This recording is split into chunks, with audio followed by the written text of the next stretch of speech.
Colleagues Jose Diaz-Balart, Chuck Todd, and Rachel Maddow. Voters are trying to nail down where the candidates stand on the issues. What sets them apart, and which of these presidential hopefuls has what it takes? Well, now it's time to find out. Tonight, round one. New Jersey Senator Cory Booker. Former Housing Secretary Cory's in the Castro. house. New York City Mayor Bill de Blasio. Former Maryland Congressman John Delaney. Hawaii Congresswoman Tulsi Gabbard. Washington Governor Jay Inslee, Minnesota Senator Amy Klobuchar, former Texas Congressman Beto O'Rourke, Ohio Congressman Tim Ryan, and Massachusetts Senator Elizabeth Warren. From NBC News, the Native American representation. We're stacked. The Democratic candidates debate. I'm so glad. I'm so glad Bernie and Biden are together. What's the fucking battle bus noise? We're dropping in, boys. Let's go. Tilted Towers. Let's get this battle royale started. We dropping. Across the country. Tonight, we're going to take on many of the most pressing issues of the moment, including immigration, the situation unfolding at our border, and the treatment of migrant children. And we're going to talk about the tensions with Iran, climate change, and of course, we'll talk about the economy, those kitchen table issues so many How's the audio balancing every day. And some quick rules of the road before we begin. 20 candidates qualified for this first debate. We'll hear from 10 tonight and 10 more tomorrow. The breakdown for each was selected at random. The candidates will have 60 seconds to answer and 30 seconds for any follow-ups. Because of this large field, not every person will be able to comment on every topic. But over the course of the next 2 hours, we will hear from everyone. We'd also like to ask the audience to keep the reactions to a minimum. We are not going to be shy about making sure the candidates stick to time tonight. All right. So with that business out of the way, we want to get to it. And we'll start this evening with Senator Elizabeth Warren. Senator, good evening to you. What you don't see is the sniper in the balcony. Many plans: free college, free childcare, government health care, cancellation of student debt, new taxes, new regulations, the breakup of major corporations. But this comes at a time when 71% of Americans say the economy is doing well, including 60% of Democrats. What do you say to those who worry this kind of significant change could be risky to the economy? So I think of it this way. Who is this economy really working for? It's doing great for a thinner and thinner slice at the top. It's doing great for giant drug companies. It's just not doing great for people who are trying to get a prescription filled. It's doing great for people who want to invest in private prisons, just not for the African Americans and Latinx whose families are torn apart, whose lives are destroyed, and whose communities are ruined. She's like your abuela. It's doing great for giant oil companies that want to drill everywhere, just not for the rest of us who are watching climate change bear down upon us. When you've got a government, when you've got an economy that does great for those with money and isn't doing great for everyone else, that is corruption, pure and simple. We need to call it out, we need to attack it head on, and we need to make structural change in our government, in our economy, and in our country. That was more than 60 seconds. That was more than 60 seconds. Squad W, boys. Squad W, letting the women have the mic. Free college, something you might do if you were, quote, a magic genie. To be blunt, are the government programs and benefits that some of your rivals are offering giving your voters, people, a false sense of what's actually achievable? Well, first, the economy. We know that not everyone is sharing in this prosperity, and Donald Trump just sits in the White House and gloats about what's going on when you have so many people that are having trouble affording college and having trouble affording their premiums. Is she tearing up? So I do get concerned about paying for college for rich kids. I do. But I think my plan is a good one. And my plan would be to, first of all, make community college free. And make sure that everyone else besides that top percentile gets help with their education. My own dad and my sister got their first degrees with community college. There's many paths to success, as well as certifications. Got my AA Secondly, Santa I Monica use programs. College. I doubled them from $6,000 to $12,000 a year and expanded to the number of families that get covered, to families that make up to $100,000. And then the third thing I would do is make it easier for students students to pay off their student loans. Because I can tell you this, if billionaires can pay off their yachts, students should be able to pay off their student loans. That's time, thank you. Ooh, they held her to time. Fucking second What we've class. just been discussing and talking about second is class how candidates. much fundamental change to the economy is desirable and how much is actually doable. In that vein, some Democrats want a marginal individual tax rate of 70% on the very highest earners, those making more than $10 million a year. 100%. Would you support that? 100%. And if not, what would your top individual rate be? 100%. This economy has got to work for everyone. And right now we know that it isn't. And it's going to take all of us coming together to make sure Where's the that skateboard? it does. Necesitamos incluir cada persona en el éxito de esta economía. Pero si queremos hacer eso, necesitamos incluir cada persona en nuestra democracia. Cada votante necesitamos Everyone else giving him the fucking y cada look. voz necesitamos escuchar. Right now, we have a system that Not even favors speaking those who a can real pay language. for access and outcomes. That's how you explain an economy that is rigged to corporations and to the very wealthiest. A $2 trillion tax cut that favored corporations while they were sitting on record piles of cash, and the very wealthiest in this country at a time of historic wealth inequality. A new democracy that is revived because we returned power to the people, no PACs, no gerrymandering, automatic and same-day voter registration to bring in more voters, and a new Voting Rights Act to get rid of the barriers that are in place now. That's how we each have a voice in our democracy and make this economy work for everybody. That's time, sir. I'll give you 10 seconds to answer if you want to answer the direct question. Would you support a 70% individual marginal tax rate? Yes, no, or pass? I would support a tax rate and a tax code that is fair to everyone. Tax capital 70%? At the same rate that you tax ordinary answer the income. fucking question. Take that corporate tax rate up to 28%. You generate the revenues you need to pay for the programs we're talking about. 70%, sir? 70% spends a minute speaking Spanish, never answers the question. There is a debate in this party right now about the role of corporations, as you know. Senator Warren, in particular, put out a plan to break up tech companies like Facebook, Amazon, and Google. Oh, no. You've said we should not, quote, be running around pointing at companies and breaking them up without any kind of process. Why do you disagree? I don't think I disagree. I think we have a serious problem in our country with corporate consolidation. And you see the evidence of that in how dignity is being stripped from labor. And we have people that work full-time jobs and still can't make a living wage. We see that because consumer prices are being raised by pharmaceutical companies that often have monopolistic holds on drugs. Dude, Corey's in the house. By just the fact that this is actually an economy that's hurting small businesses and not allowing them to compete. One of the most aggressive bills in the Senate to deal with corporate consolidation is mine about corporate consolidation in the ag sector.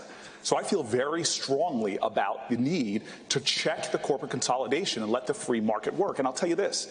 I live in a low-income black and brown community. I see every single day that this economy is not working for average Americans. The indicators that are being used from GDP to Wall Street's rankings is not helping people in my community. It is about time that we have an economy that works for everybody, not just the wealthiest in our nation. But quickly, Senator Booker, you did say that you didn't think it was right to name names, to name companies and single them out, as Senator Warren has. Briefly, why is that? Well, again, I will single out companies like Halliburton or Amazon that pay nothing in taxes and our need to change that. And when it comes to antitrust law, what I will do is, number one, appoint judges that will enforce it. Number two, have a DOJ and a Federal Trade Commission that will go through the processes necessary to check this kind of corporate concentration. At the end of the day, we have too much of a problem with corporate power growing. Wait, I just realized. We see that with everything from... This is a YouTube stream. I can pause it. I don't have to talk over them. Amazing. No pausing? Okay, no pausing. We're keeping with the energy, okay?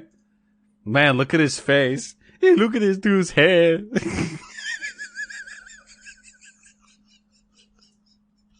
Citizens United and the way they're trying to influence Washington. It's about time that we have a president that fights for the people in this country who need to have someone that's a champion for them. Thank you, Senator. They all have the same. They all do the same shit. We need this economy is not working for the most of us.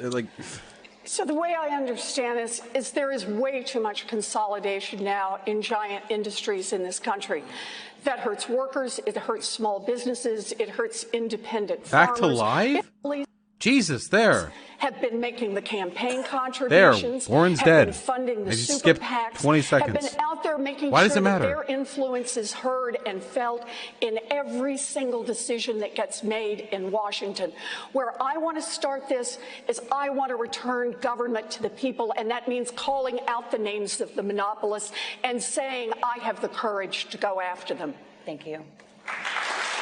It's the exact same rhetoric every time. I need someone to go up there and be like, you. listen up, Democrats have been you've all talking been about the lied pay to. gap for Oh shit, decades. What would this you dude's do here to for ensure Syria. that Holy women fuck, look at are that paid gaze. fairly in this It's a country? JoJo villain. Thank you very much for that question, Lester. You know, I grew up with a mother who raised my brother Joaquin and me as a single parent.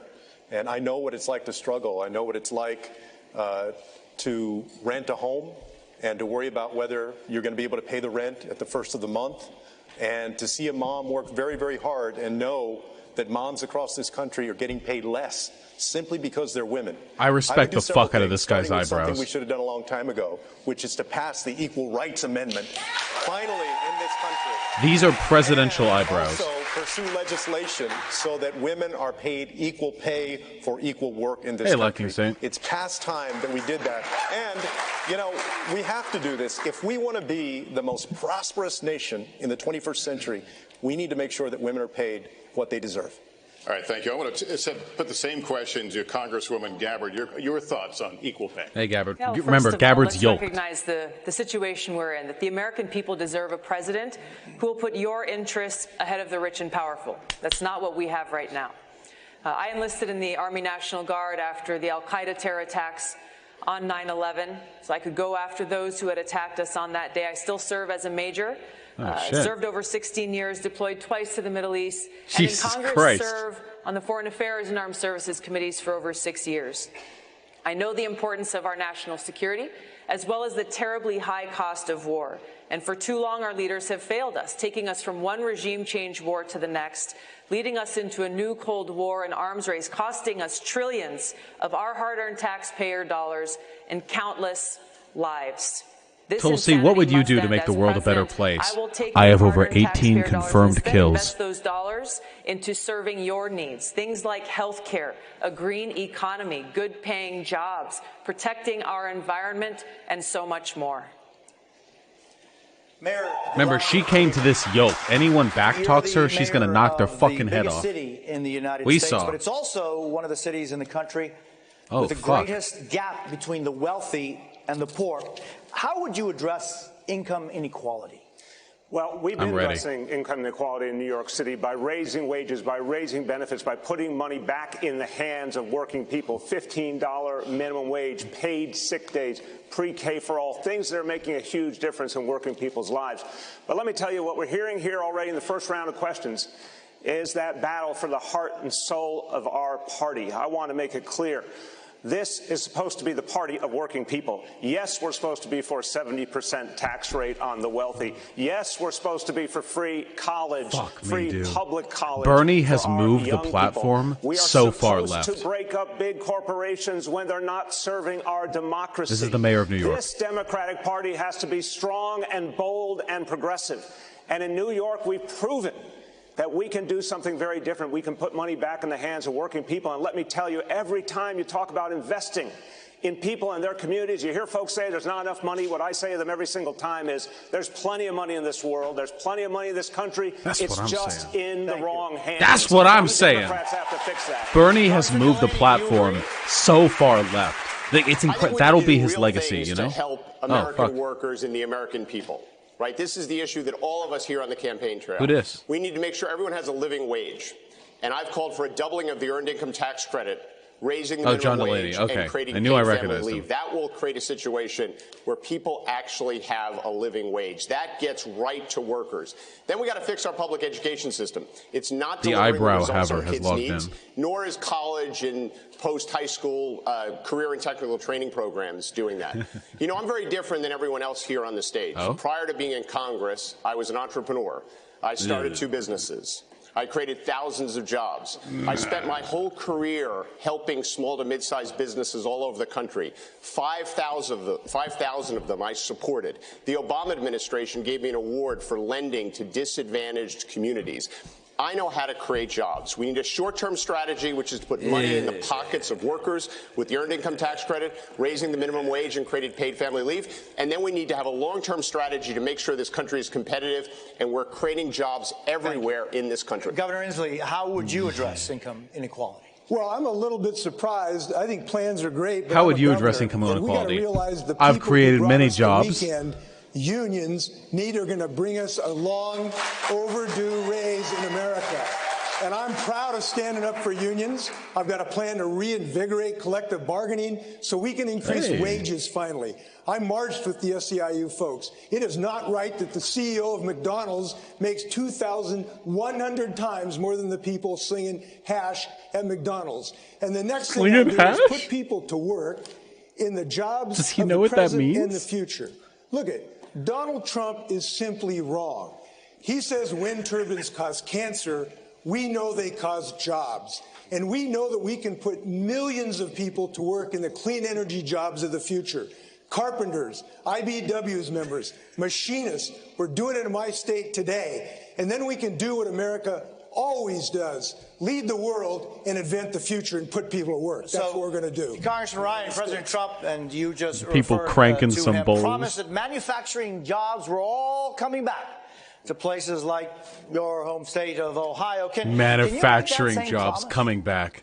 Yes, I believe you can. But first, let's say the president came. He said, don't sell your house to people in Youngstown, Ohio. And in his administration, just in the last 2 years, we lost $4,000 4,000 jobs at a General Motors facility.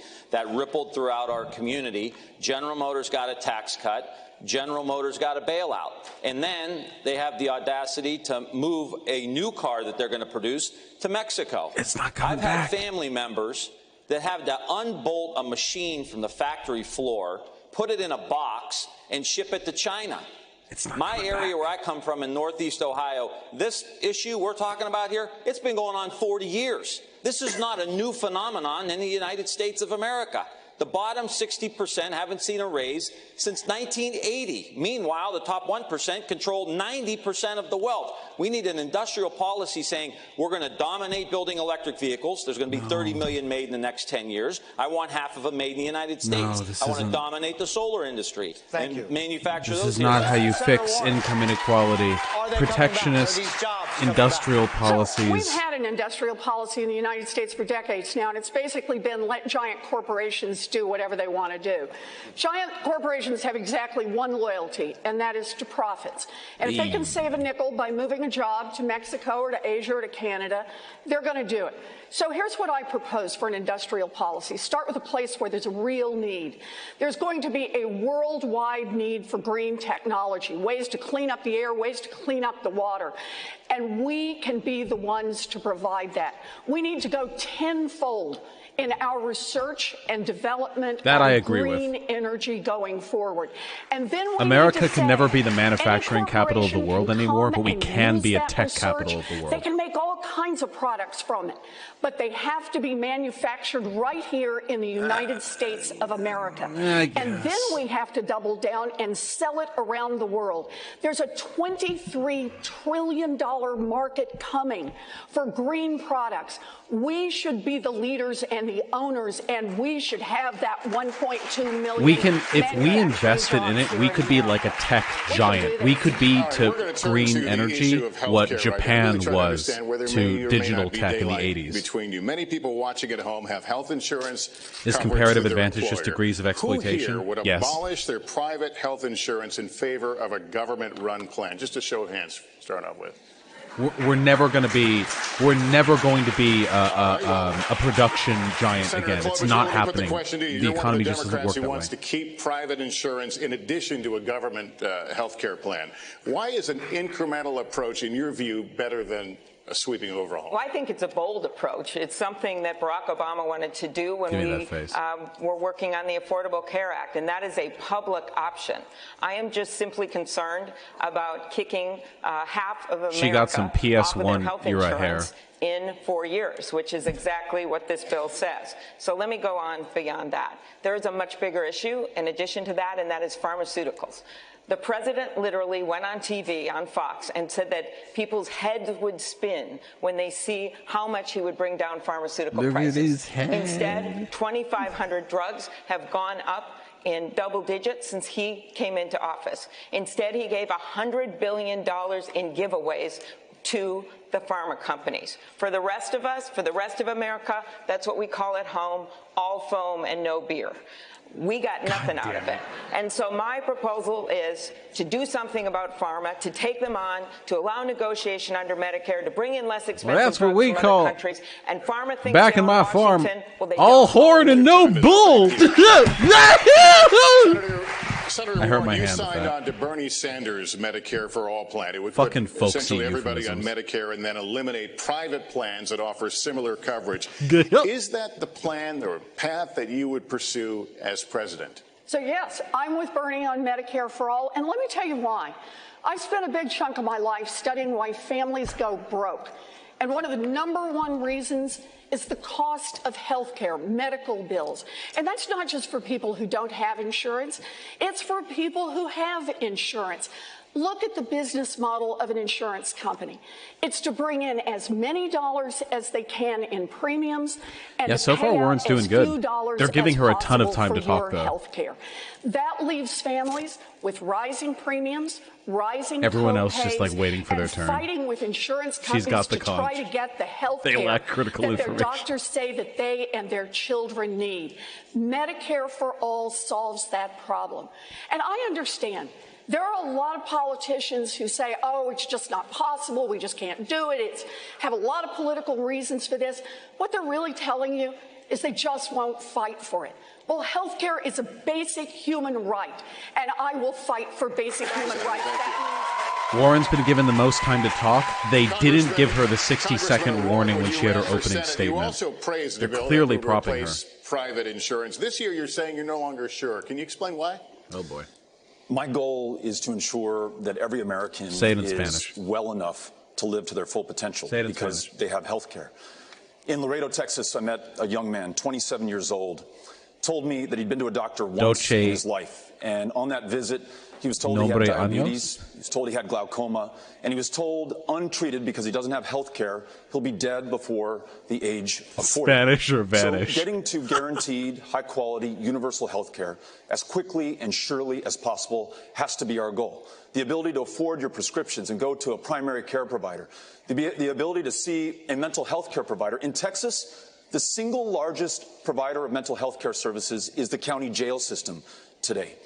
And healthcare also has to mean that every woman can make her own decisions about her own body and has access to the care that makes that Listen, possible. I'll support Beto, but I need someone to Says fill that if in you're his uninsured, Cupid's we bow. enroll Like you the in rift Medicare. above his If you're lip, I need like some insufficiently insured, caulking you can't afford your fluid premiums, we enroll or you in rubber Medicare. cement But if you're a member of for a that union presidential that upper lip. negotiated for a health care plan that you like because it works for you and your family, you're able to keep it. We Sir, preserve choice. Sir, your time is up. Everybody has Time is healthcare. up, Sir, the Congressman, but I do snipers want to have ask their a follow-up on sights this one. trained on Just to be very clear, I'll give you 10 seconds. Would you replace private insurance? No, I think that choice is fundamental to our ability to get everybody cared for. Private insurance is not Oh, working shit. for tens of millions of Americans. When you talk about the co-pays, the deductibles, the premiums, the out-of-pocket expenses, it's not working. He's How taken can you them. defend For a those system Oh, that's that's shit. not working, they can choose Medicare. For the Congressman, culinary workers in you the gotta Medicare who I start by listen to, acknowledging who the system negotiated is for not those working plans, for people. they're able to keep them. Why are you 100 million defending private Americans insurance? to say begin they with? like their private health insurance, by the way. It should be noted that 100 million Americans, I mean, I think we should be the party that keeps what's working and fixes what's broken. God damn it. I mean, It's doesn't a that make war. sense? I mean, we should give everyone in this country health care as a basic human right for free. Full stop. But we should also give them the option to buy private insurance. Why do we have to stand for taking away something from people? And also, it's bad policy. If you go to every hospital in this country and you ask them one question, which is, how would it have been for you last year if every one of your bills were paid at the Medicare rate? Every single hospital administrator said they would close. That's And the because you Medicare go for after All the bill insurance companies too, you requires dumb payments fuck. to stay at current Medicare rates. So to some extent, we're basically supporting a bill that will have every hospital closed. I mean, my dad was a union electrician. right? I actually grew up in a working class family. He This loved fucking the brainlet. health care that the IBEW gave him. And I just always think about my dad and anything I would do from a policy perspective. He'd look at me and he'd say, good job, John, for getting health care for every American. But why are you taking my health care I've let this play out a little bit because I'm fascinated to hear the daylight between you. Congresswoman Gabbard, weigh in here. I think we're talking about this in the wrong way. You're talking about one bill over another bill. Really what we're talking about is our objective, making sure that every single sick American in this country is able to get the health care that they need. Yo, looking I believe straight Medicare into the for camera. all Holy is the way fuck. to do that. I also think that employers will recognize how much money will be saved by supporting a Medicare for All program, a program that will reduce the administrative costs, reduce the bureaucratic costs, and make sure that everyone gets that quality health care that they need. I also think It's the insurance companies. Countries in the world who have universal health care, every one of them has some form of a role of private insurance. I think that's what we've got to look at, taking the best of these ideas, but making sure unequivocally that no sick American goes without getting the care that they need, regardless of how much or little money they have in their pocket. Congresswoman, thanks. Let me turn to Senator Booker on this. You can't, whether it's private insurance or hugely important to people. So tell us where subsidized health care, you need to go after the insurance companies. This is a healthcare issue, but in communities like mine, low-income communities, it's an education issue. The insurance companies literally just fucking decided to make everything twice, 3 times the expense it needed to be. Because people that do not have good health care do not succeed at work. It's even a retirement issue because in my community, African Americans have a lower life expectancy because of poorer health care. Yeah, it's also so where I hospital. stand is very hospitals. clear. Fuck insurance. Health care is not just a human right, it should be an American right. And I believe the best way to get there is Medicare for all. But I have an urgency about this. When I am president of the United States, I'm not going to wait. We have to do the things immediately that are going to provide better care. Shit, and on this dude, look at his debate, face. I'm sorry. There are too many people profiteering off of the pain of people in America, from pharmaceutical companies to insurers. Literally, the overhead for insurers that they charge is 15%, while Medicare's overhead is only at 2%.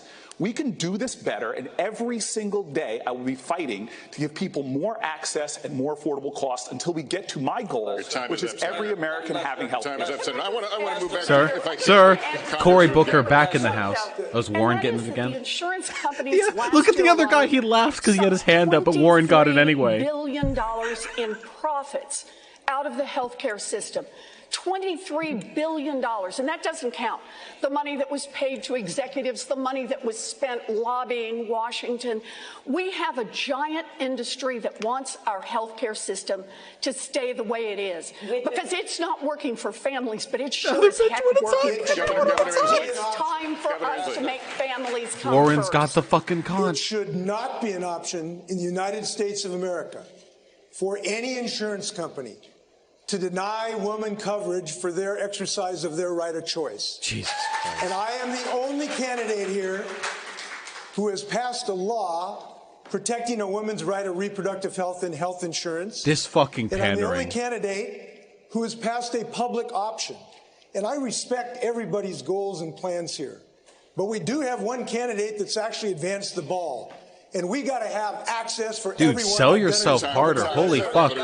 Wear a sandwich board on your chest. I'm fascinated by this, Senator Klobuchar.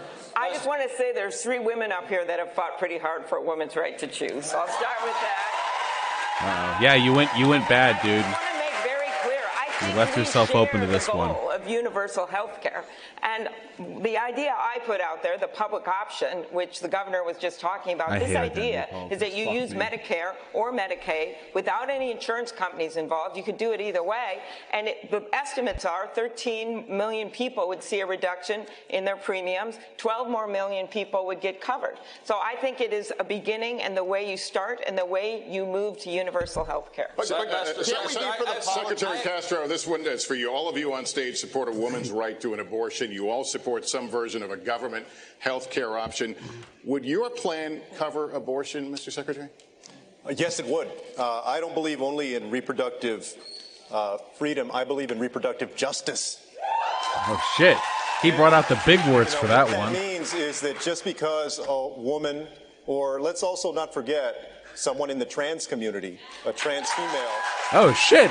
Trans rights. Is poor doesn't mean they shouldn't have the right to exercise that right to choose. And so I absolutely would cover the right to have an abortion. We need a More than that, reproductive crusade. Everybody in this crowd and watching at home knows that in our country today, a person's right to choose is under assault in places like Missouri, in Alabama, in Georgia. I would appoint judges to the federal bench that understand the precedent of Roe v. Wade and will respect it. And in addition to that, make sure that remember, we fight Joe hard Biden as we literally fought transition against our Roe v. healthcare Wade. system to one where everybody can get and exercise that right. Senator Warren, would you put limits on Warren any limits again? on abortion?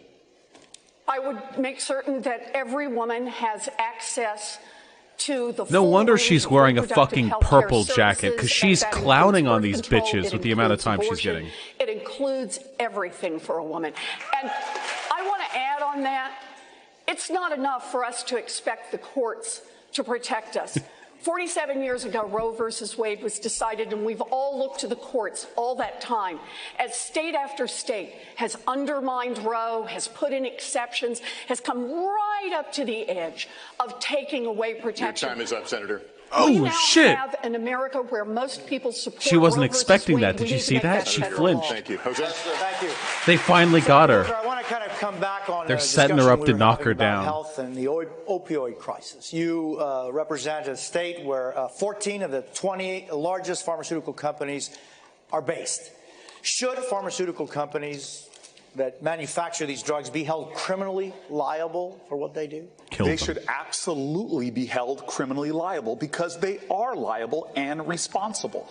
This is one of the reasons why, well before I was running for president, I said I would not take contributions from pharma companies, not take contributions from corporate PACs or pharma executives, because they are part of this problem.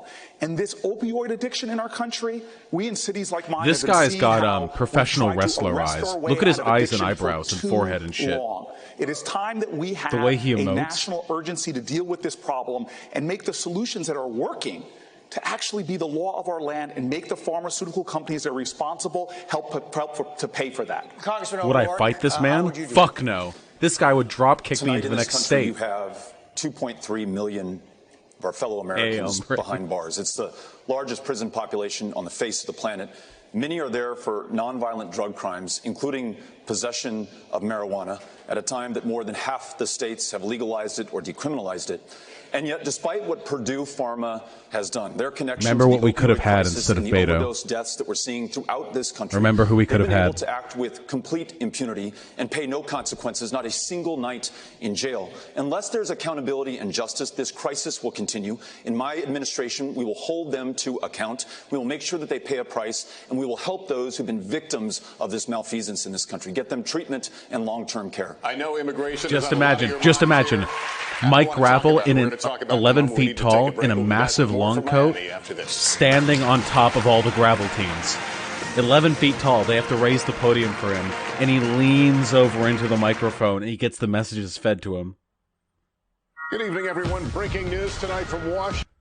I'm about to finna drop a floss on these corporate apologists. Crowd goes wild.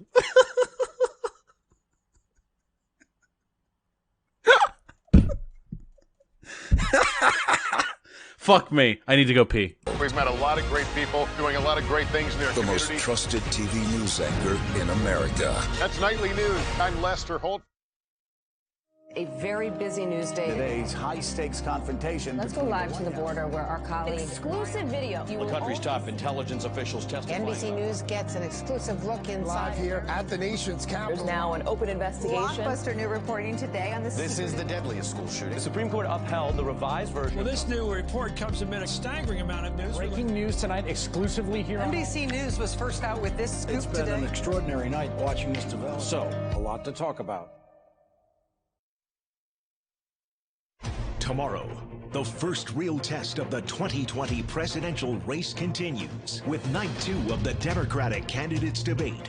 Biden, Sanders, Buttigieg, and Harris battle it out with 6 others. Who will make the most of the moment? The first Democratic debate, moderated by Lester Holt, Savannah Guthrie, Jose Diaz-Balart, Chuck Todd, and Rachel Maddow. Tomorrow at 9 Eastern on NBC, MSNBC, and Telemundo.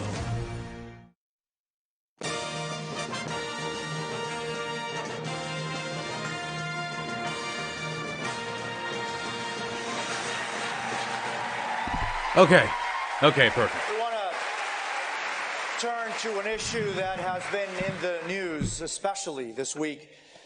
There are undocumented children being held alone in detention, even as close as Homestead, Florida, right here, less than 30 miles. I'm getting more from where views we than are tonight. Chapo? Oh, fuck yes. Fathers and mothers and children are dying while trying to enter the United States of America.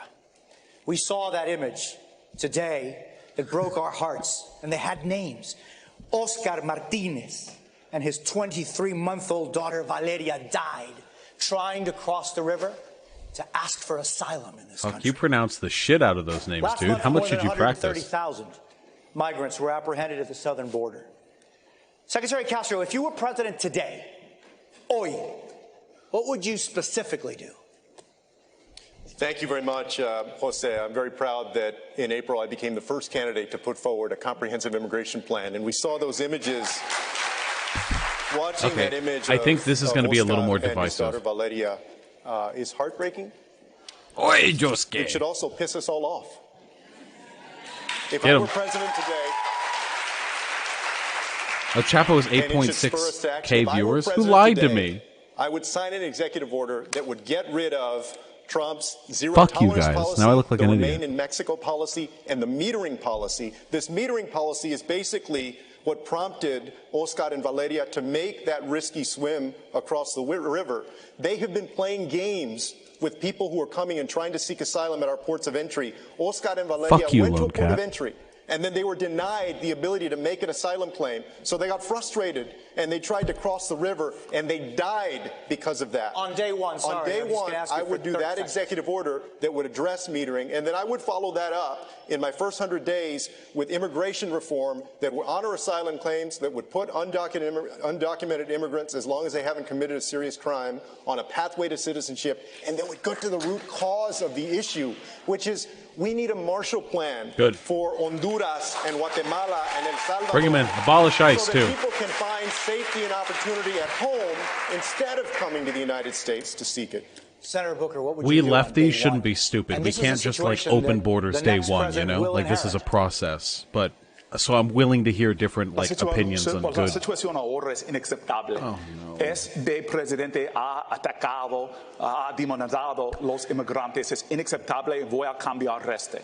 On day one, I will make sure that, number one, we end the ICE policies and the customs and border policies that are violating the human rights. When people come to this country, they do not leave their human rights at the border.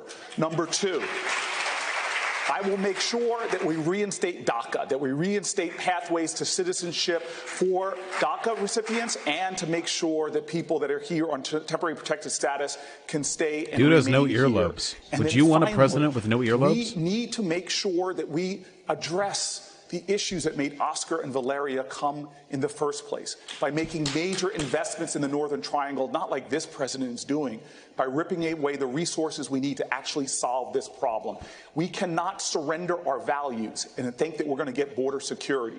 We actually will lose security and our values. We must fight for Well, both. yeah, abolish ICE. I want to hear somebody say abolish And this is ICE. an important point. You know, my plan, and I'm glad to see that Senator Booker, Senator Warren, and Governor Inslee agree with me on this. My plan also includes getting rid of Section 1325 of the Immigration and Nationality Act, to go back to the way we used to treat this when somebody comes across the border, not to criminalize desperation. Hey, that's a big one, yeah. Treating undocumented immigration as a criminal act is really fucked up. Horrendous family separation.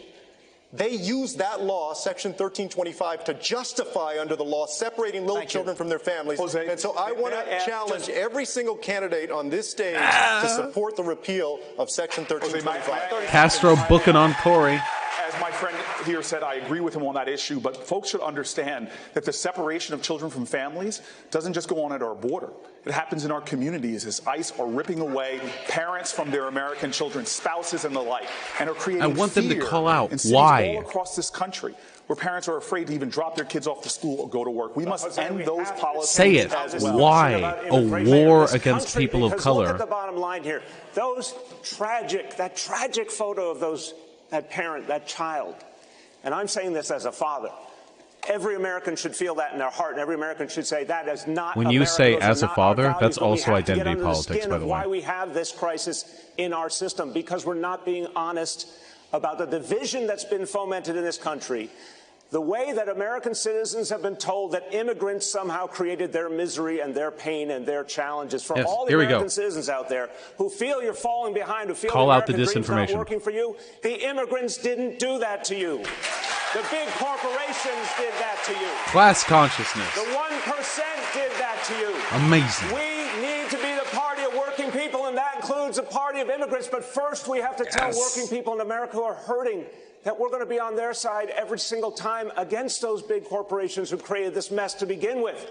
And remind people we're all in this together. If we don't change that debate, that politics that's holding us back, we won't get all these reforms people are talking about. That's what we need to do as Democrats. Congresista, if I could, I'm sorry. Congresista O'Rourke, ¿qué haría usted en el primer día, si usted es presidente, sobre esta realidad que está ocurriendo? What would you do, Congressman, day one at the White House? Vamos a tratar cada persona con el respeto y dignidad que merecen como humanos. We would not turn back. Medicine? Did he just say medicine? Is there not a Spanish word for medicine, or did he not know it? Our own asylum laws. We would not build walls. We would not put kids in cages. In fact, we would spare no expense to reunite the families that have been separated already. And we would not criminally prosecute any. No, I know 40% of the USA speaks Spanish. But it's clear pandering. It's super clear pandering when they do that. Let him finish, please. Yes. We would not detain any family fleeing violence, in fact, fleeing the deadliest countries on the face of the planet today. We would implement a family case management program so they could be cared for in the community at a fraction of the cost. And then we would rewrite our immigration laws in our own image. Free dreamers forever from any fear of deportation by making them U.S. citizens here in this country. Invest in solutions in Central America, work with regional stakeholders so there's no reason to make that 2,000-mile journey to this country. Secretary, I'll give you 30 seconds. Let's be very clear. The reason that they're separating these little children from their families is that they're using Section 1325 of that act, which criminalizes coming across the border, to incarcerate the Dave Rubin asked, how do you say pandering in Spanish? Have called to end that section, to terminate it. Some, like Congressman O'Rourke, have not. And I want to challenge all of the candidates to do that. I just think it's a mistake, Bethel. I think it's a mistake. And I think that if you really want to change the system, then we got to repeal that section. If not, then it might as well be the same policy. But Poyos, it's not about making it accessible. It's about trying to win over. It's like Hillary saying she keeps hot sauce in her purse, or that she's your abuela. It's not sincere policy making or inclusivity. It's just a way of cynically trying to buy votes from a marginalized group. I'm still talking about everybody else. But you're looking at just one small part of this. I'm talking about a comprehensive rewrite of our immigration laws. And if we do that, I don't think it's asking too much for people to follow our laws when they come to this country. I'm talking about millions of folks. A lot of folks that are coming are not seeking asylum. A lot of them are undocumented immigrants, right? Spanish off. You said recently that the reason you didn't want to repeal Section 1325 was because you were concerned about human trafficking and drug trafficking. But let me tell you what. Section 18, Title 18 of the U.S. Code, Title 21, and Title 22 already cover human trafficking. Damn, this guy came prepared with facts and knowledge. Binder Andy over here.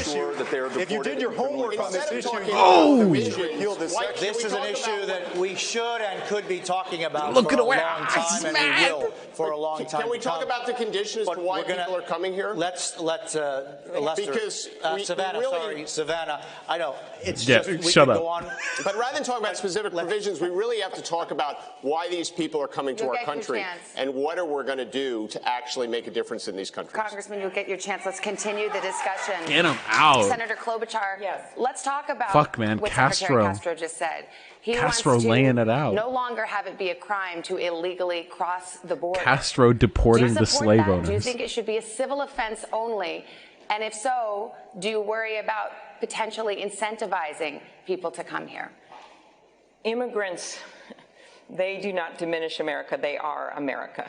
And I am happy to look at his proposal, but I do think you want to make sure that you have provisions in place that allow you to go after traffickers and allow you to go after people who are violating the law. What I really it is a civil offense, but it gets treated as a criminal offense. Is the economic imperative here. And that is that 70 of our Fortune 500 companies are headed up by people that came from other countries. Jeb can't lose. 25% of our U.S. Nobel laureates were born in other countries. We have a situation right now where we need workers in our fields and in our factories. We need them to start small businesses. We need their ideas. And this president has literally gone backwards at a time where our economy needs immigrants. And so my proposal is to look at that 2013 bill that passed the Senate with Republican support, to upgrade that bill, to make it as good as possible and get it done. It brings the debt down by $158 billion. Senator. It gives a path to citizenship for people who can become citizens. And it would be so much better for our economy in America. That's time. Thank you. Congressman Ryan, same question. Should it be a crime to illegally cross the border, or should it be a civil offense only? Well, I agree with Secretary Castro. I think there are other provisions in the law that will allow you to prosecute people for coming over here if they're dealing in drugs and other things. That's already established in the law. So there's no need to repeat it. And I think it's abhorrent. We're talking about this father who got killed with his daughter.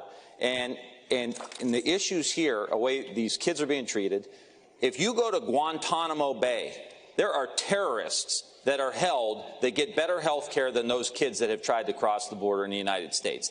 That needs to stop. And I think the president should immediately ask doctors and nurses to go immediately down to the border and start taking care of these kids. What kind of country are we running here where we have a president of the United States who's so focused on hate and fear and division? And what has happened now, the end result, is now we've got kids literally laying in their own snot with 3-week-old diapers that haven't been changed.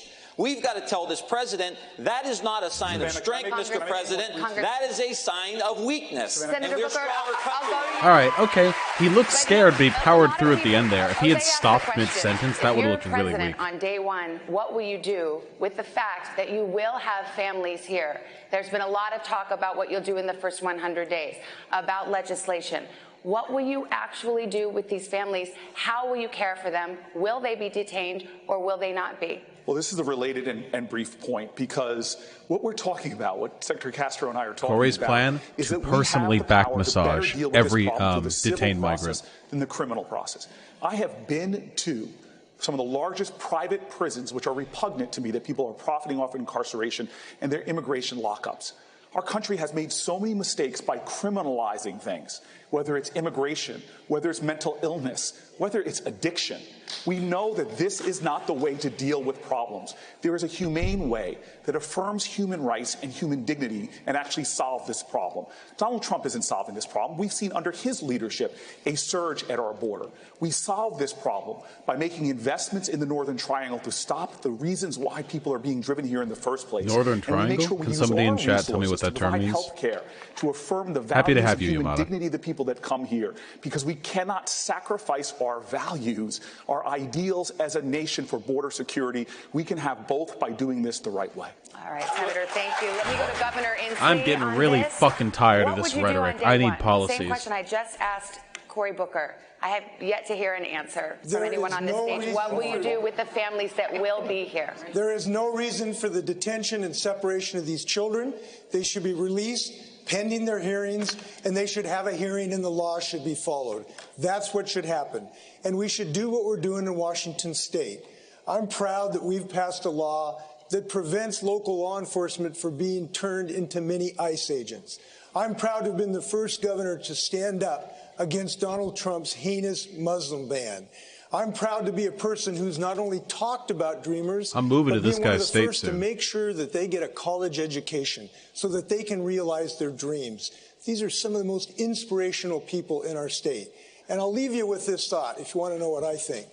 Donald Trump the other day tried to threaten me. He thought it was a threat to tell me that he would send refugees in Washington State if we passed the law that I passed. And I told him that's not a threat at all.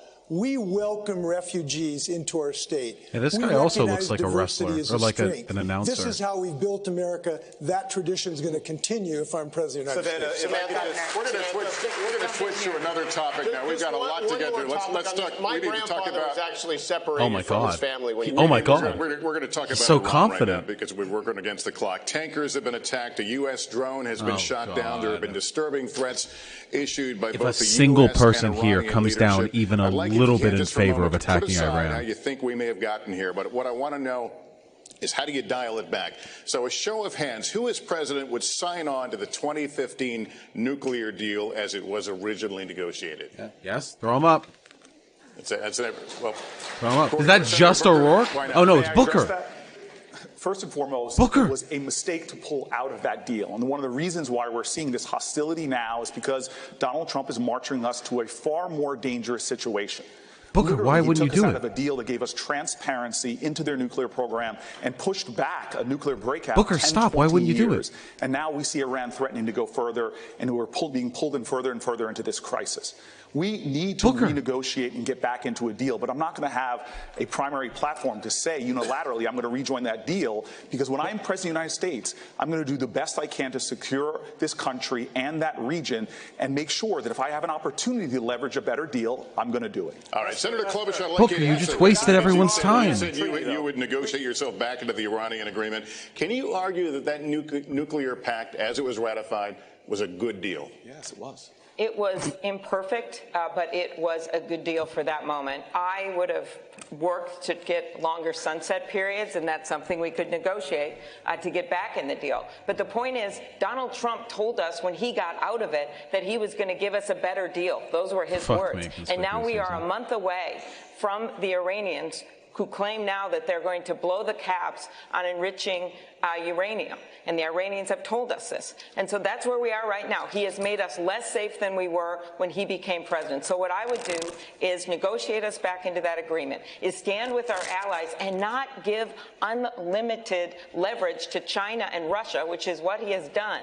And then, finally, I would make it looks sure like nobody's that if here there's is going any to be like, possibility of a conflict, and we're we having need to this come debate down in hard on Congress Iran right for now, their that aggressive he actions. comes to Congress for That's an nice of you. authorization of military force. I would do that.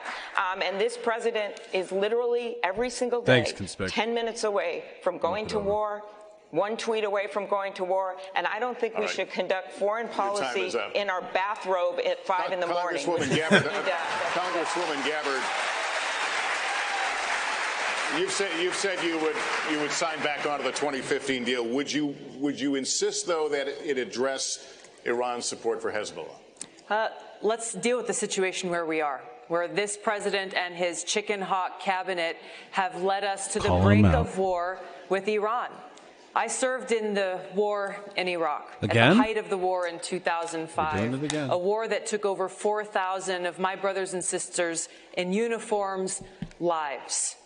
The American people need to understand that this war with Iran would be far more devastating, far more costly than anything that we ever saw in Iraq. Who died. It would take many more lives. It would exacerbate the refugee crisis, and it wouldn't be just contained within Iran. This would turn into a regional war. This is why it's so important that every one of us, every single American, stand up and say, no war with Iran.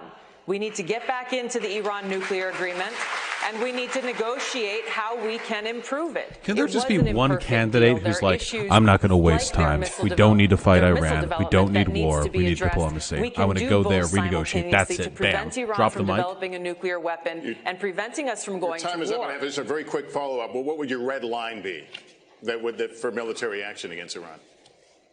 Look, obviously, if there was an attack against the our troops, then there would have to be a response. But my point is, and it's important for us to recognize this, is Donald Trump and his cabinet, Mike Pompeo, John Bolton, and others, are creating a situation that just a spark would light off a war with Iran, which is incredibly dangerous. That's why we need to de-escalate tensions. Trump needs to get back into the Iran nuclear deal and swallow his pride. Put the American people first. Hey, but wait a minute. All right, we are out of time, and we're up against a hard break, but we will have much more. Mayor de Blasio will have more. The commercial is coming. We will continue our questioning next with Chuck Todd, Rachel Maddow. Stick around. We'll have a lot more with some very. I can't believe we're only halfway through this shit. Fuck me. Hold on. Really quickly, while we have a second, let me catch up on some donations, okay? Oh, fucking Mike Gravel's hogging up the background. Fuck me. God damn it.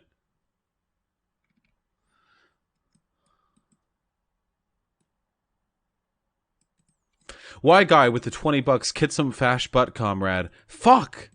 Wait, did I already do this? I think I did, but I love you anyway, white guy. You're amazing. I love you. You're beautiful. But if I didn't do you, then you're double amazing. Non-authority with the $5. My bank statement says I should stop sending you money, so I stopped looking at it. Non-authority, don't make jokes like that. I don't want your money if you need it more. Clertmo with the $10. This is going to be an interesting night. Do you think anything of substance is going to be said, since each candidate is going to get like 5 minutes total amount? First of all, Clertmo, thank you so much for the $10. That is incredibly generous of you. Second of all, no, nothing of interest policy-wise will be said, but the way they handle themselves rhetorically is a really good indication of how seriously we should take them as a candidate. That's really important. The way they carry themselves, the way they pander, that's as much an indication of their character as a potential president as their actual policy positions. Naima with the $1. If fuck me, those donos is an invitation, I can get a permission slip for my partner. Naima, good. Pass that non-monogamy around. Frosty T.O. with the tier 1 sub. Hey, give Beto some credit. Not everyone can lose an election against one of the most universally hated senators in the country. Ted Cruz. He lacked critical information. Thank you, comrade. Snake Vortex 23 with the tier 2 subscription. Love your live streams. Huge fan. And I'm a huge fan of yours, comrade. Enjoy your shiny name in chat. I love you. Thank you. Thank you very much. I really appreciate it. Bro9650 with the $1. We not back? We not back. Hey, Vaush, you mentioned you were experiencing the last stand of white nationalism in another video. If you believe that to be true, how long do you think this stand will last? As a minority, I worry the U.S. will turn into Nazi Germany if you're wrong. I don't think the U.S. is going to turn into Nazi Germany because we have a much better civil society and a more globalized economy, which benefits from non-protectionist policies than Nazi Germany. However, there is a very, very strong possibility of us regressing into like some seriously fascistic, nationalistic mannerisms accompanying like an inevitable global economic collapse. I don't know how long the stand is going to last, and I don't pretend to engage in futurism, but however long it lasts, y'all have got me for another 50 years or so, okay? 50, 55. I'll do the best I can. Posadas John with the $1. The issue on the border. You mean the fucking concentration camps? You also my chud for liking the Pocahontas nickname. Not as much of a chud as they are for not saying concentration camp. Posadas John with the $1. Beto speaks 2 languages. Wow, make him president already. Am I? Mayor Pete, hold my sippy cup, start speaking 420. I speak some German. Yeah, silence, I'll check. LTS with the $5. Damn, just noticed Warren is right in center. Oof. They sure knew who they were platforming today. And Sake Tanuki with the $5. Gravalanche. Robert Francis Beaton O'Dork speaking Spanish. Reminds me of 14-year-olds in second-year high school Spanish class. It's so stilted and even. I wouldn't pretend to know. I don't speak Spanish. All I know is that I really fucking hate pandering. It was like in that Vice video too, you know. You're now the largest minority voting group. Your votes are worth millions of dollars. Yeah, we know. Yeah. I'm behind on super chats. Fuck me. Ciantius with the $1. Kitty history, just like our kitty dinosaurs, kitty driving cars, kitty history, somewhere in quantum space. Mathematically, this had to take place. Kitty world wars and kitty mass graves and kitty colonials, only kitty slaves. Yeah, Ciantius, but I don't want to think about it, okay? Listen, they also have kitty water slides, okay? It's a good world over there. Wolfgar with the $5. This is why I hate working third shift. I miss all the good shit unless I wake up early. Still worth it, though. Wolfgar, I'm sorry to put you through the rigor, comrade. Turn it over to Chuck Todd and Rachel Maddow. Take it away. Fuck. I love you, comrade. Thank you for the $5. We're going to start by recapping the rules. 20 candidates qualified for this It's first Ellen. Democratic debate. We're going to hear from 10 tonight, 10 more tomorrow. The breakdown for each night was selected at random. Now, the candidates will have 60 seconds to answer, 30 seconds for a follow-up if necessary, and we will be ruthless if necessary. Yeah, we can do that. By the way, hi, Rachel. Hi, Chuck. How you doing? Good. And we've got a lot of ground to cover. We're going to be talking about guns and climate here up top. A whole lot more in this hour. Obviously, because His of the size eyebrows of the are field, so smooth, not but every his person will be goatee able to looks weigh so in on coarse. everything, but over the course Does of he this do next his hour, eyebrows? we Does will he use, like, hear makeup? from everyone. I promise everybody. And to begin with, we're going to go with guns. And Senator Warren, I want to start with you. We are less I than am 50 miles super pro-gun. from Parkland, Florida, where But fuck 17 the people NRA. were killed in a school shooting last year, and where there has been significant activism on gun violence ever since. Many of you are calling for a restoration of an assault weapons ban. But even if implemented, there will still be hundreds of millions of guns in this country. Should there be a role for the federal government? Your other mics are on. Everybody's mics are on. I think we have I heard that too. That's okay. I think we had a little mic issue in the back. Control room, we've got contrary We have I think we audio. heard, yeah, we have the audience audio. All right. So the question is simply this. I apologize you guys didn't get to hear this, the first part of the question. Obviously, we're not far from Parkland, Florida. There we go. Gun activism has become a big part of high school Guys, life the simulation up there is breaking in Broward down. County. Many of you are calling for tighter gun restrictions. Some of you are calling for the restoration of the assault weapons ban.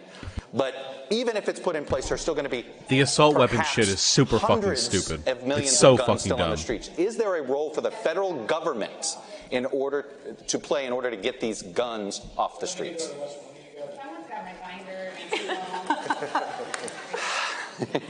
What's happening? We are hearing our colleagues' audio. If the control room could turn off the mics. Yeah, if the control room could turn off the mics of our previous moderators, we will. I think it's the prior moderator. Just the presidential primary debates. Guess what, guys? We are going to take a quick break. We're going to get this technical situation fixed. We will be right back. Back to Super Chats. Lewis IRL with the $1. Thoughts on UBI? My understanding is that would help a lot of people, would take a lot of power away from workers. Also, recently start my first job. Happy to join my fellow wage cucks. First of all, Louis IRL, congrats on your first job.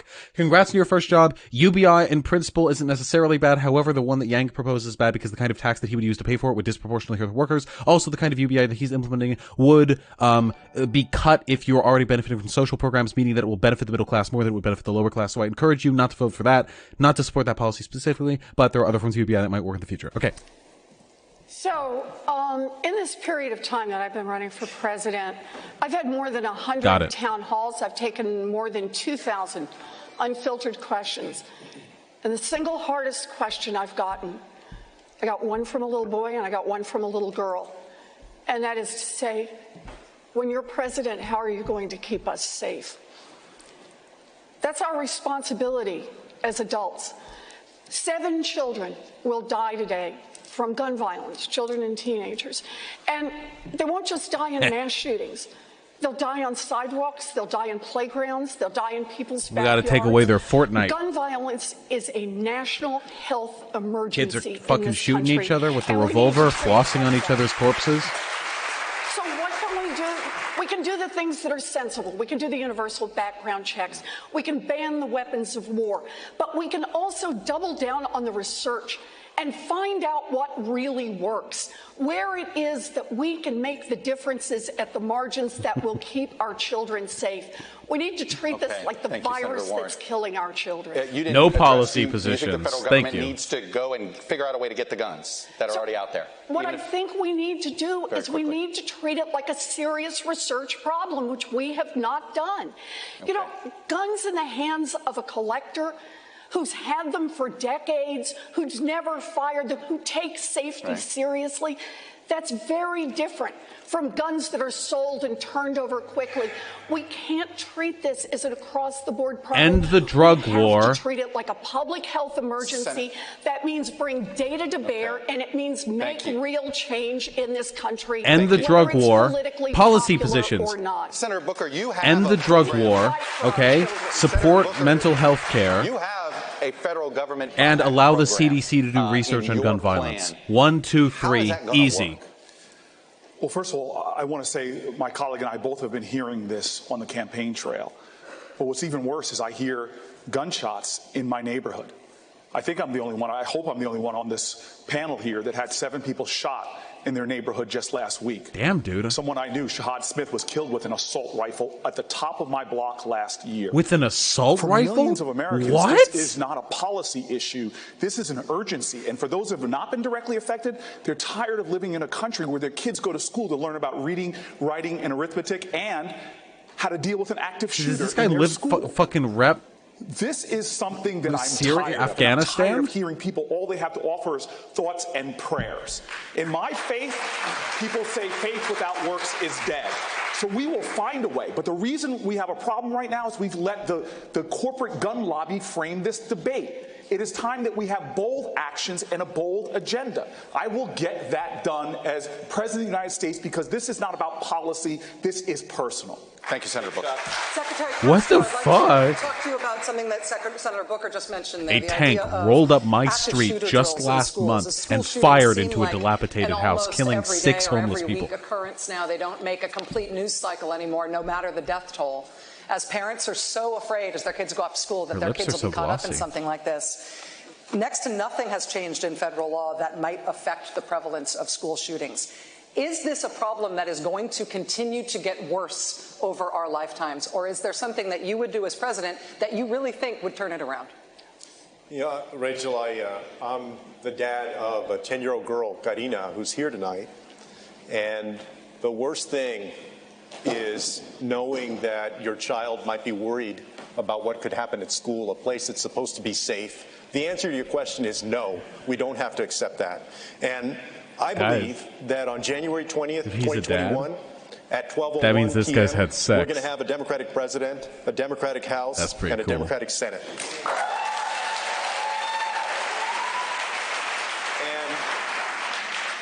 The activists of Parkland, folks from Moms Demand, who have risen up across the United States and inspired so many people. Nobody's going to say drug we may war. not It's have all going to be seen jerking themselves legislative off. action, but we're getting closer. The House took a vote. In the Senate, the question often is if the decision is between 60 votes, a filibuster, or passing common sense gun reform, I'm going to choose common sense gun reform. So I believe that we're going to be able to get that done We in don't 2021. need gun legislation. Rachel, I have something to add to this briefly. We'll give you 30 seconds for follow-up on that question, on that answer from Secretary Castro. Congressman Ryan. You're talking about in the schools. These kids are traumatized. I support all the gun reforms here. We need to start dealing with the trauma that our kids have. We need trauma-based care in every school. We need social and emotional learning in every school. 90% of the shooters who do school shootings come from the school they're in, and 73% of them feel shamed, traumatized, or bullied. We need to make sure that these kids feel connected to the school. That means a mental health counselor in every single school in the United States. We need to start playing offense. If our kids are so traumatized that they're getting a gun and going into our schools, we're doing something wrong too, and we need reform around trauma-based care. Mental health, cultural issue, drug war. Let the CDC study it. They don't need to ban any fucking guns. May agree with you on everything else. Okay, but says, you know what, the Democrats, if I vote for them in there, they're going to take my gun away. And even though I agree with you on all these other issues, how do you have that conversation? Here's how we had that conversation in Texas. I shared with them what I learned from those students who survived the Santa Fe High School shooting. Young student Every named fucking Bree, anecdote, her friend Andy, Marcel, every who single survived another fucking shooting, time. The mother What policies of would you life, Rhonda implement? Hart. Listen to It talks me. about I universal once spoke to background the checks, where we aunt of the close father every loophole. of We know that they the save child lives. who Talks was about ending around the the sales day of that there was a assault school weapons into our shooting. communities. Those weapons of war I was were very designed to kill saddened. people as We need to do effectively something. and as efficiently as possible. Uproarious They should applause. belong on the battlefield and not in our communities.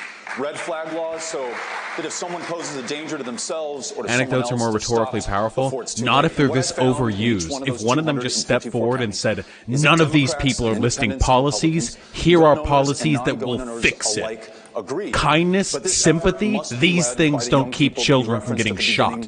My policies will. If somebody stepped up with that, that would be fucking sick. They've been able to change those laws. They're making our democracy work, ensuring that our values and our interests. How do you feel about people who base their masculinity on gun ownership? They're like the problem. Thank you, Congressman O'Rourke. Hang on. Why is Vaush pro-gun? Because I'm a fucking leftist. I want the proletariat to be armed for a revolution. The Iron Range, I'm curious. Gun confiscation, right? If the government is buying back, how do you not have that conversation? Well, that's not confiscation. You would give them the offer to buy back their gun. But I'll say this. I look at these proposals and I say, does this hurt my Uncle Dick in his deer stand, coming from a proud hunting and fishing state? These proposals don't do that. When I was a prosecutor, I supported the assault weapon ban. When I was in the Senate, I saw those moms from Sandy Hook come and try to advocate for change, and we all failed.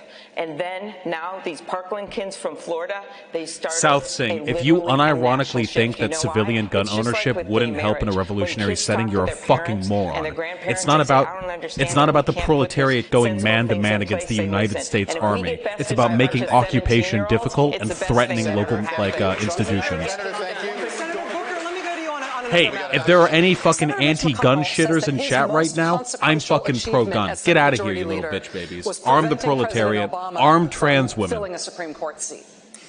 Having served with Republicans on the Judiciary Committee, do you believe they would confirm your court nominees? I'm going to use 20 of my seconds just to say there's one thing we don't all agree with when it comes to guns, and I think it's common sense, and over 70% of Americans agree with me.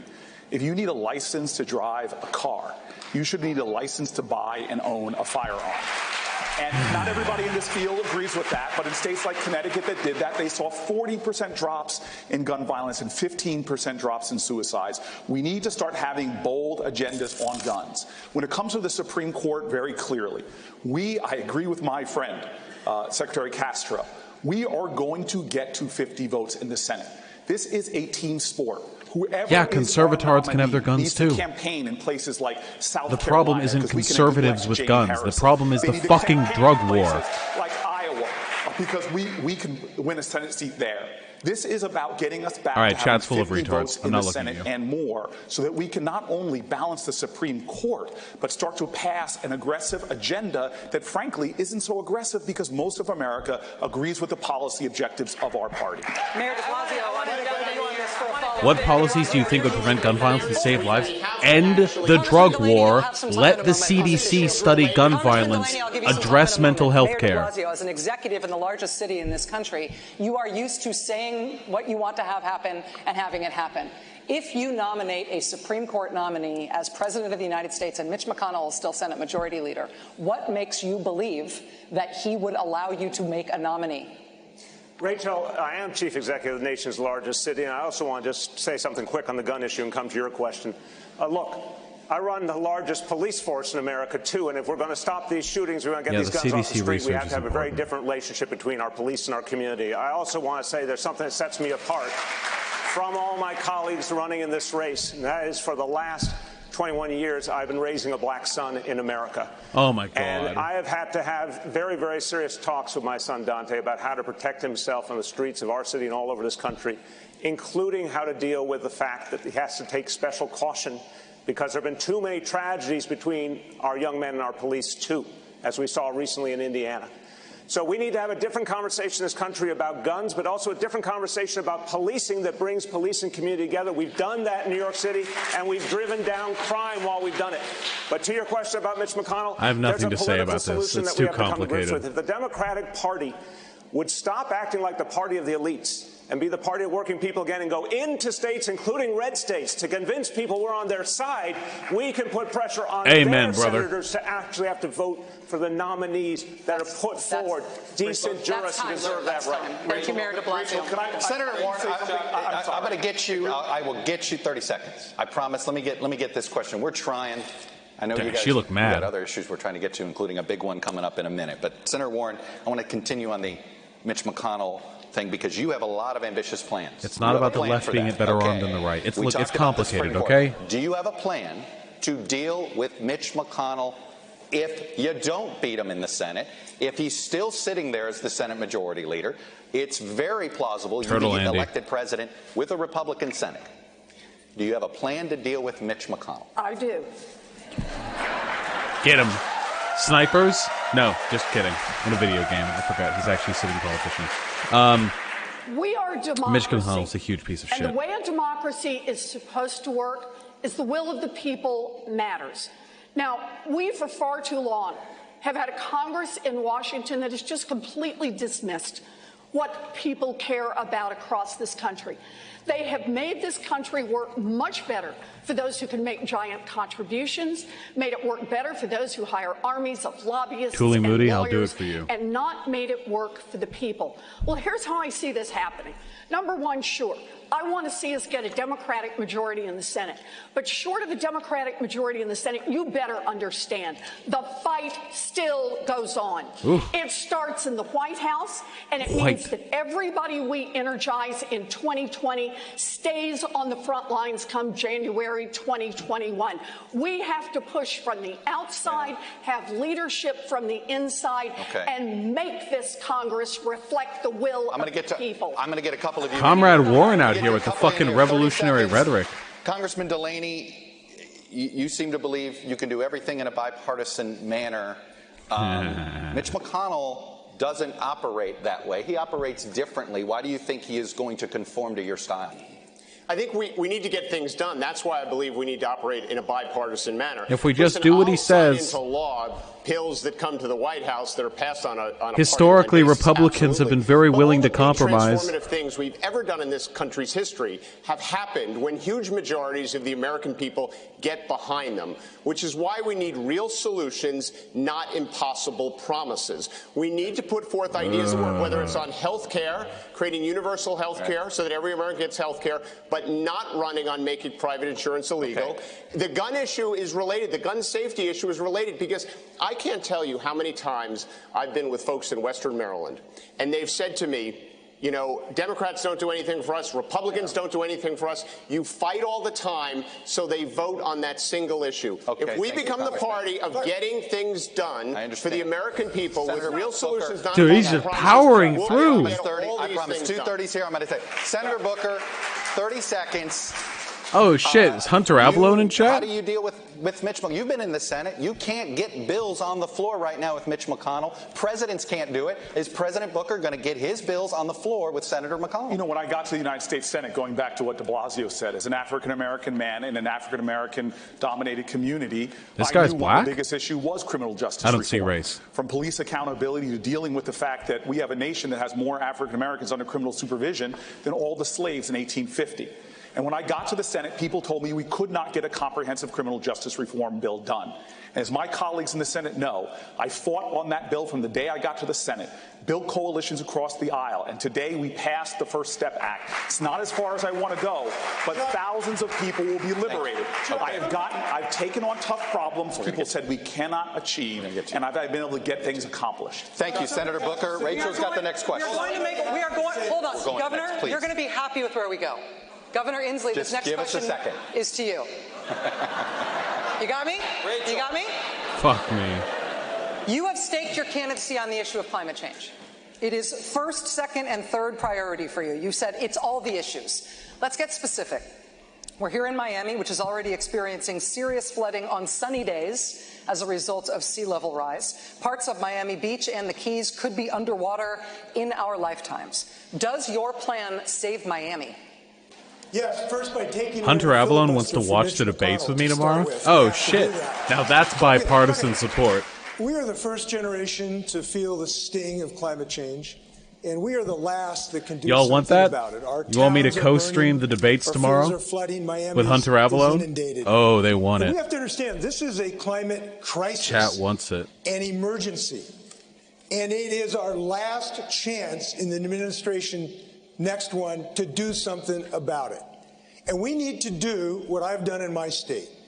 We've passed a 100% clean electrical grid bill. We now have a vision statement, and my plan has been called the gold standard of putting people to work. But the most important thing on this, and the biggest decision for the American public, is who's going to make this the first priority. And I am the candidate and the only one who's saying this has to be the top priority of the United States, the organizing principle to mobilize the United States so that we can do what we've always done, lead the world and invent the future and put 8 million people to work. Governor, that's what we're going to do. Governor, Congressman O'Rourke, I'm not going to lie. I can't pay attention to the climate change shit because I think we're already fucked on this one. Pretty short period of time, including switching to renewable energy, pushing to replace gas-powered cars in favor of electric ones. What's your message to a voter who supports the overall goal of what you're trying to do, but suddenly feels as if government's telling them how to live and ordering them how to live? What is that balance like? I think you've got to bring everybody in to the decisions. What if we all just breathe challenges that we half face. as often? That's why we're traveling everywhere, listening to everyone. We were in less carbon dioxide Junction, when we a exhale. town that had never meaningfully flooded before, just up against the Missouri River in Iowa, and every home in that community had flooded. There were farms just outside of Pacific Junction that were effectively lakes. Those farmers already underwater in debt. Their markets closed to them by a trade war under this administration, and now they don't know what to do. We, in our administration, are going to fund resiliency in those communities, in Miami, in Houston, Texas, those places that are on the front lines of climate change today. We're going to mobilize $5 trillion in this economy over the next 10 years. We're going to free ourselves from a dependence on fossil fuels, and we're going to put farmers and ranchers in the driver's seat, renewable and sustainable agriculture to make sure that we capture more carbon out of the air and keep more of it in the soil, paying farmers for the environmental services that they want to provide. If all of us does all that we can, then we're going to be able to keep this planet from warming another 2 degrees Celsius and ensure that we match what this country can do and live up to our promise and our potential. 30 seconds, Secretary Castro. Wait. From Tulsi Gabbard's Twitter account, it's clear who MSNBC wants to be president, Elizabeth Warren. They're giving her more time than all the other candidates combined. They aren't giving any time to Tulsi at all. From V, Tulsi's sister. Oh, shit. Fight. What do you do about that where maybe they're building a house someplace that isn't safe? Who pays to build that house? And how much should the government be bailing them out? Well, I don't think that represents the vast majority of the issue. In fact, my first visit after I announced my candidacy wasn't to Iowa or New Hampshire. It was to San Juan, Puerto Rico. Because people should know that if I'm elected president, everybody will count. And, I'm one of the few candidates in this race with executive experience, with a track record of getting things done. When I was mayor of San Antonio, we moved our local public utility. We began to shift it from coal-fired plants to solar and other renewables, and also created more than 800 jobs. Why does this guy look so familiar to me? And when I was HUD secretary, we does he look a little bit like the Weird Champ guy? Resilience competition to invest in communities that were trying to rebuild from natural disasters in a sustainable way. Okay. That's the way that we're going to help make sure that we're all safer in the years to come and that we combat climate change. And if I'm elected president, the first thing that I would do, like Senator Klobuchar also has said, is sign an executive order recommitting us to the Paris Climate Accord so that we lead again. Congressman Ryan, I got a full question for you here, which is simply... Vaush is weird about Asians. A lot of the Fuck climate off. plans include pricing carbon, taxing carbon in some way. This type of proposal has been tried. Hunter Avalon said trans rights in YouTube Washington chat. State where voters voted it down. You've had We the got Yellow him. Vest movement. We had in Australia one party get rejected out of fear of the cost of climate change sort of being put on the backs Hunter, you of should the join consumer. V.GG chat. I know you don't have the fancy name border It's here, just but politically impossible. How do we you'd be pay well loved for climate mitigation? Well, there's a variety of different ways to pay. We talk about different ways of raising revenue, and I think we've got to build our way out of this and grow our way out of it. But let me just talk real quick to the previous question about real politics. We could talk about climate, we could talk about guns, we could talk about all of these issues that we all care about. We have a perception problem with the Democratic Party. We are not connecting to the working class people in the very states that I represent, in Ohio, in the industrial Midwest. We've lost all connection. I love all this working class talk. I have to say. Gravity of the Democratic Party. Damn, look at that from face. Being coastal, Blue and steel. elitist, and Ivy League, which is the perception, to somebody from the forgotten communities that have been left behind for the last 30 years, to get those workers back on our side so we can say we're going to build electric vehicles, we're going to build solar panels.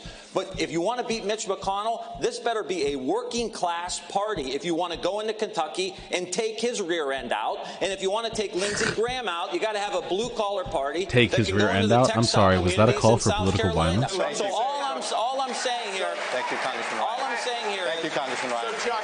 All I'm saying is here, if we don't address that fundamental problem with our connection to workers, white, black, brown, gay, straight, working class people, no trans? Thank you. He didn't say trans. Confirmed transphobe.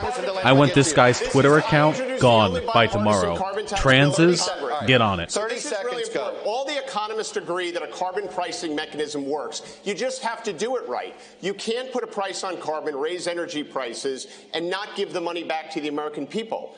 My proposal, which is put a price on carbon, give a dividend back to the American people. It goes out one pocket, back in the other. Thank you, Congressman. I can get that passed my first year as president with a coalition of every Democrat in the Congress and the Republicans who live in coastal states. A carbon tax. In Florida, that's the radical reform we need to address this end of the world class scenario. We're serious about this issue. Congresswoman Gabbard. We're going to move here. Oh, Gabbard's coming in hot. One of the first things you did after launching your campaign was to issue an apology to the LGBTQ community about your past stances and statements on gay rights. After the Trump administration's rollbacks of civil rights protections for many in that community, why should voters in that community, or voters that care about this issue in general, trust you now? Do it. Let me say that there is no one in our government at any level who has the right to tell any American who they should be allowed to love or who they should be allowed to marry. Gay marriage has already been passed. Shows my commitment to fighting for LGBTQ equality. I serve on the Equality Caucus and recently voted for passage of the Equality Act. Maybe many people in this country can relate to the fact that I grew up in a socially conservative home, held views when I was very young that I no longer hold today. I've served with LGBTQ service members, both in training and deployed downrange. I know that they would give their life for me, and I would give my life for them. It is this commitment that I'll carry through as President of the United States, recognizing that there are still people who are facing discrimination in the workplace, still people who are unable to find a home for their families. It is this kind of discrimination that we need to address. But it's not enough. It's not enough. If I can add to this, it's very important. 30 seconds, this is not enough. Oh. Look, civil rights is the place to begin. But in the African-American civil rights community, another place to focus on was to stop the lynching of African-Americans. We do not what does this have to do with LGBT rights? About trans Americans, especially African-American trans Americans. And trans rights? Incredibly high rates of murder right now. We don't talk enough about how many children, about 30% of LGBTQ kids, who do not go to school because of fear. It's not enough just to be on the Equality Act. He fucking zigzagged right there. We need to have a president that will fight to protect LGBTQ Americans every single day from violence. He fucking zigzagged. He was like, wait, what about black people? Black trans people. He fucking whipped back into shape. Civil rights and demographics, honestly, and politics. For decades, the Democratic Party has counted on African-American voter turnout as step one to winning elections on a national level. Democrats are counting on the Latino community now and in the future in the same way. What have you done for black and Latino voters that should enthuse them about going to the polls for you if you're your party's nominee? My life and my career and my work in the Senate has been about economic opportunity. And to me, this means better child care for everyone in this country. And when you want to have an economy that works, you need to have retirement that works. You need to have public schools that work. And you also need to make sure that those communities are able to get those jobs of the future, the STEM jobs. Has anyone put forward an actual policy at any point during this? Signed where I was the lead Democrat. Okay, that's a first up here. Fuck, can she stop DreamWorks spacing? Making sure minority community Is she having a stroke? Look at her eyebrows. Share in those jobs. So to me, this is about a few things. It's Stop about DreamWorks spacing woman me. that goes to a hospital in New Orleans, says her hands are swollen, and then doctor ignores her. Yeah, Castro, the Section 13 was pretty good. Yeah, fucking B-movie Andy over here. Fucking Shrek looking. So, in short, we need to, one, and I will do this in my first 100 days as president, we will work to make sure everyone can vote at this table. It's everyone like permanent in this country. And we will also go to the next step of criminal justice reform. Senator Booker and I worked on that First Step Act, but we should go to the Second Step Act. Maybe, wait, maybe we should stand her. Senator, even her face is 30 leaning left. Follow-up to you, Secretary Castro. This is a 70% Latino city here in Miami. You are the only Latino Democrat who is running this year in the presidential race. Is that enough of an answer? What Senator Klobuchar is describing there, an economic justice agenda, is that enough to mobilize Latino voters to stand with the Democratic Party in a big way? Well, I also think that we have to recognize racial and social justice. And, you know, I was in Charleston not too long ago, and I remembered that Dylan Roof went to the Mother Emanuel AME Church, and he murdered 9 people who were worshiping, and then he was apprehended by police without incident. Well, but what about Eric Garner and Tamir Rice and Laquan McDonald and Sandra Bland and Pamela Turner and Antonio Arce? Hey, you got all the names in your head. I'm proud that I'm the only candidate so far that has put forward legislation that would reform our policing system in America and make sure that no matter what the color of your skin is, that you're treated the same, including Latinos who are mistreated too oftentimes by police. Secretary Castro, thank you. Dude, Castro has actually been laying it the fuck out. I'm over here, Chuck. Thanks. We ask voters from across the country to submit their questions to the candidates. Let me read one now. This comes from John in New York, who submitted this question. He asks, does the United States have a responsibility to protect? In the case of genocide or crimes against humanity, do we have a responsibility to intervene, to protect people threatened by their governments, even when atrocities do not affect American core interests? I'd like to direct that question to Congressman O'Rourke. That's a tough question. Even I don't have a set answer for that. John, I appreciate the Too much question. interventionism can have really yes, bad consequences. But that action should always be undertaken with allies and partners and friends. When the United States presents a united front, we have a much better chance of achieving our foreign policy aims and preventing the kind of genocide to which you refer, the kind of genocide that we saw in Rwanda. To everyone saying yes, keep in mind that might include overthrowing Maduro. To everyone saying no, keep in mind that we might have been able to prevent what happened in Syria.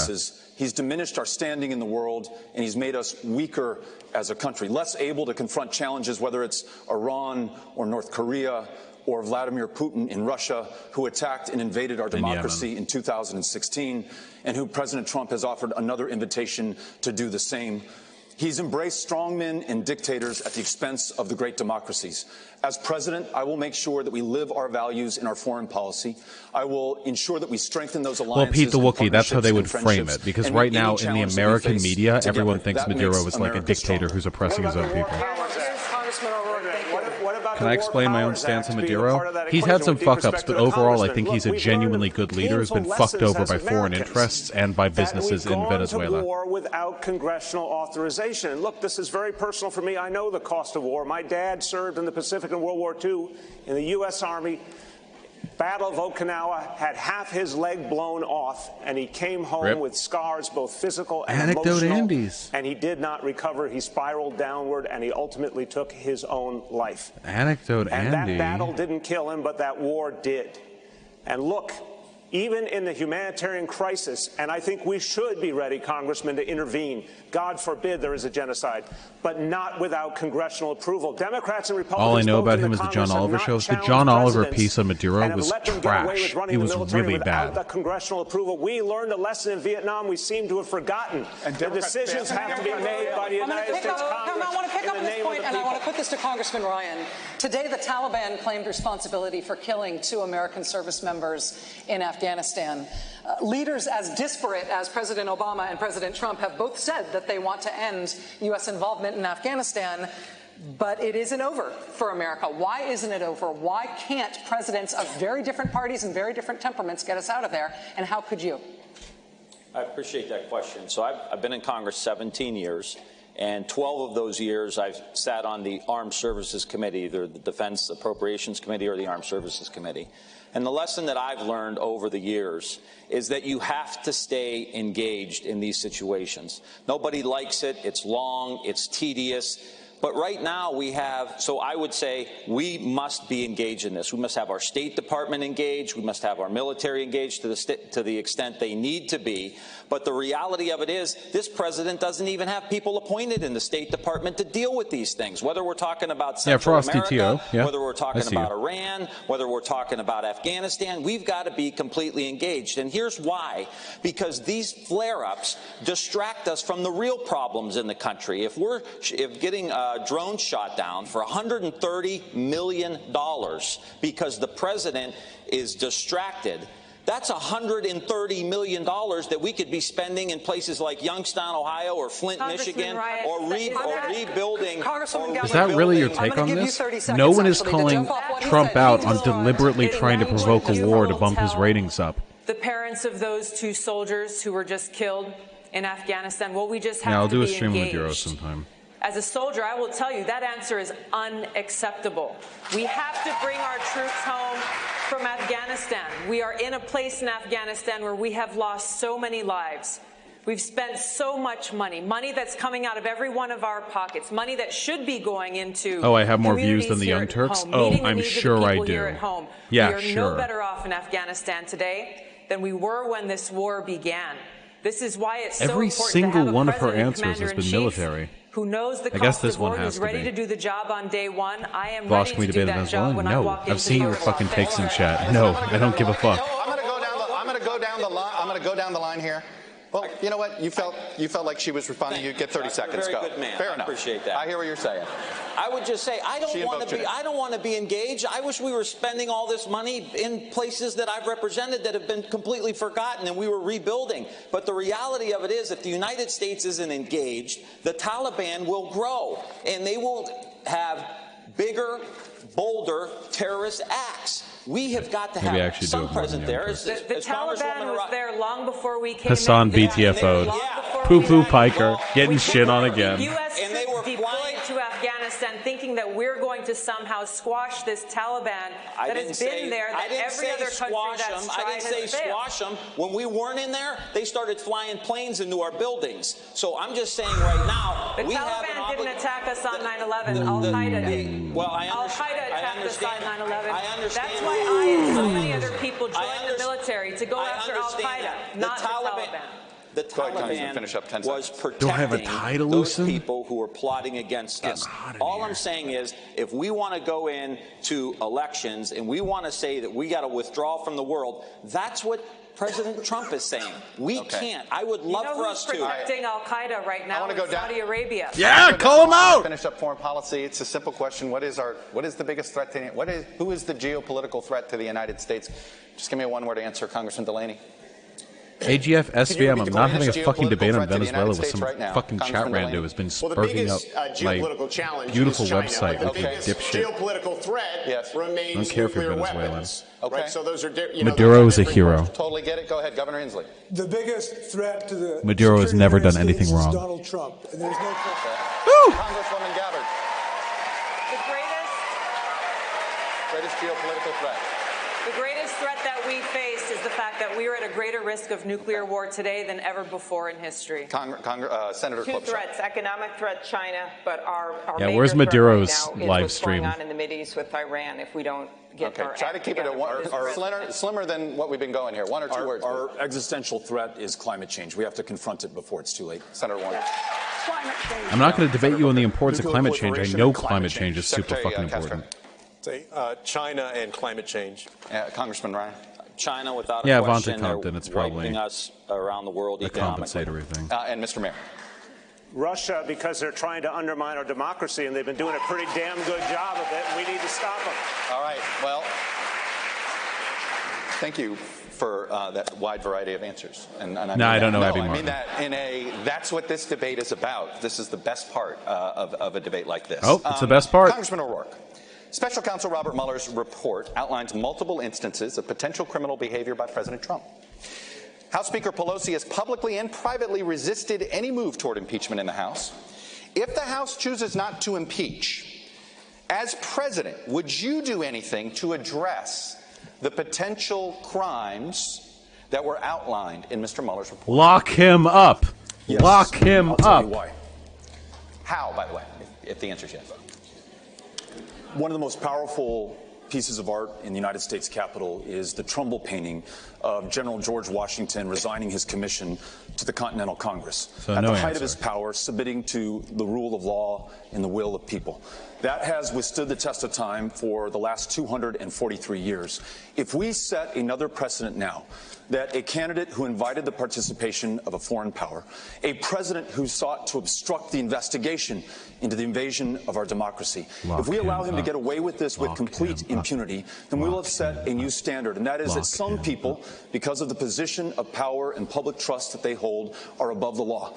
And we cannot allow that to stand. So we must begin impeachment now so that we have the facts and the truth, and we follow them as far as they go and as high up as they reach, and we save this democracy. And if we've not been able to do that in this year or the year that follows, and under my administration, our Department of Justice will pursue these facts and ensure that